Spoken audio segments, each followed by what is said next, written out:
in which I hole up in a snowstorm. I am on my mountain in a tree home that people have passed without ever knowing that I am here. The house is a hemlock tree 6 feet in diameter, and must be as old as the mountain itself. I came upon it last summer, and dug and burned it out until I made a snug cave in the tree that I now call home. My bed is on the right as you enter, and is made of ash slats and covered with deerskin. On the left is a small fireplace about knee-high. It is of clay and stones. It has a chimney that leads the smoke out through a knothole. I chipped out 3 other knotholes to let fresh air in. The air coming in is bitter cold. It must be below 0 outside, and yet I can sit here inside my tree and write with bare hands. The fire is small, too. It doesn't take much fire to warm this tree room. It is the 4th of December, I think. It may be the 5th. I am not sure, because I have not recently counted the notches in the aspen pole that is my calendar. I have been just too busy gathering nuts and berries, smoking venison, fish, and small game to keep up with the exact date. The lamp I am writing by is deer fat poured into a turtle shell, with a strip of my old city trousers for a wick. It snowed all day yesterday and today. I have not been outside since the storm began, and I am bored for the first time since I ran away from home 8 months ago to live on the land. I am well and healthy. The food is good. Sometimes I eat turtle soup, and I know how to make acorn pancakes.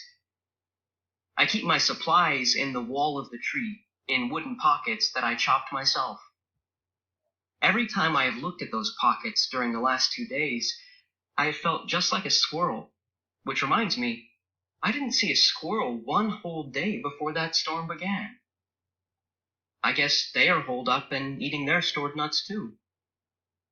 I wonder if the Baron, that's the wild weasel who lives behind the big boulder to the north of my tree, is also denned up. Well, anyway, I think the storm is dying down because the tree is not crying so much. When the wind really blows, the whole tree moans right down to the roots, which is where I am. Tomorrow, I hope the Baron and I can tunnel out into the sunlight. I wonder if I should dig the snow. But that would mean I would have to put it somewhere, and the only place to put it is in my nice snug tree. Maybe I can pack it with my hands as I go. I've always dug into the snow from the top, never up from under. The Baron must dig up from under the snow. I wonder where he puts what he digs. Well, I guess I'll know in the morning. When I wrote that last winter, I was scared and thought maybe I'd never get out of my tree. I had been scared for 2 days, ever since the first blizzard hit the Catskill Mountains. When I came up to the sunlight, which I did by simply poking my head into the soft snow and standing up, I laughed at my dark fears.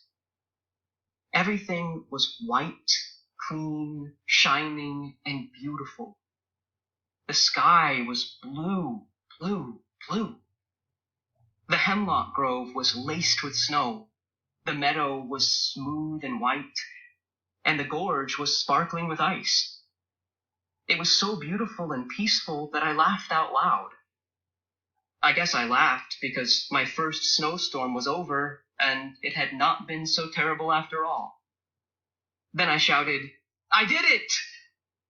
My voice never got very far. It was hushed by the tons of snow. I looked for signs from the Baron Weasel. His footsteps were all over the boulder, also slides where he had played. He must have been up for hours, enjoying the new snow. Inspired by his fun, I poked my head into my tree and whistled. Frightful, my trained falcon flew to my fist, and we jumped and slid down the mountain, making big holes and trenches as we went. It was good to be whistling and carefree again, because I was sure scared by the coming of that storm. I had been working since May, learning how to make a fire with flint and steel, finding what plants I could eat, how to trap animals and catch fish. All this so that when the curtain of blizzard struck the Catskills, I could crawl inside my tree and be comfortably warm and have plenty to eat. During the summer and fall, I had thought about the coming of winter. However, on that third day of December, when the sky blackened, the temperature dropped, and the first flakes swirled around me, I must admit that I wanted to run back to New York. Even the first night that I spent out in the woods, when I couldn't get the fire started, was not as frightening as the snowstorm that gathered behind the gorge and mushroomed up over my mountain. I was smoking 3 trout. It was 9 o'clock in the morning. I was busy keeping the flames low so they would not leap up and burn the fish. As I worked, it occurred to me that it was awfully dark for that hour of the morning. Frightful was leashed to her tree stump. She seemed restless and pulled at her tethers. Then I realized that the forest was dead quiet. Even the woodpeckers that had been tapping around me all morning were silent. The squirrels were nowhere to be seen. The juncos and chickadees and nuthatches were gone. I looked to see what the barren weasel was doing. He was not around. I looked up. From my tree, you can see the gorge beyond the meadow. White water pours between the black, wet boulders and cascades into the valley below. The water that day was as dark as the rocks.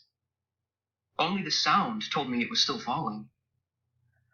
Above the darkness stood another darkness.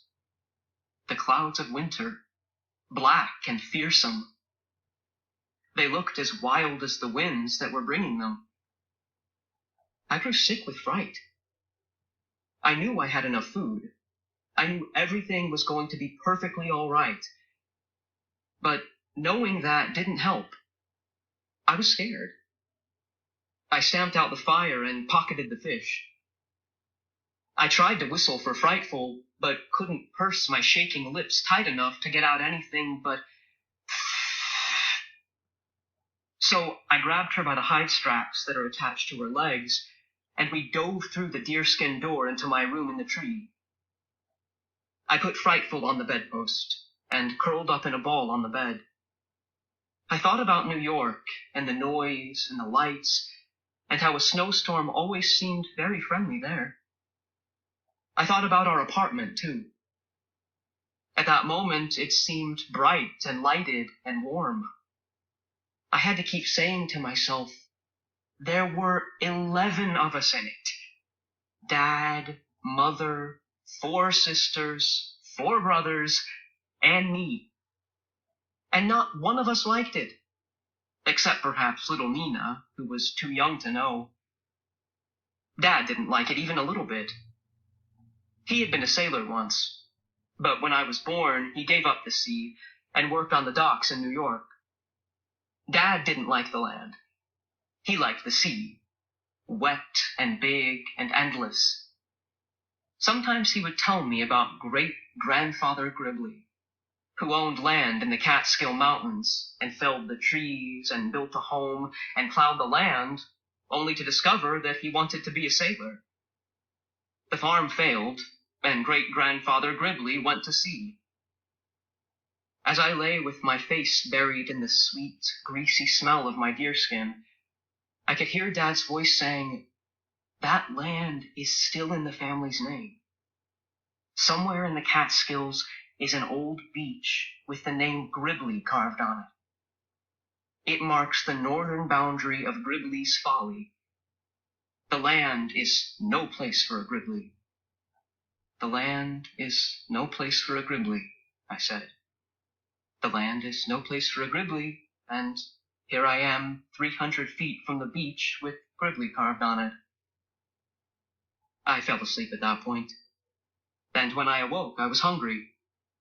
I cracked some walnuts, got down the acorn flour I had pounded, with a bit of ash to remove the bite, reached out the door for a little snow, and stirred up some acorn pancakes. I cooked them on top of a tin can, and as I ate them, smothered with blueberry jam, I knew that the land was just the place for a grizzly.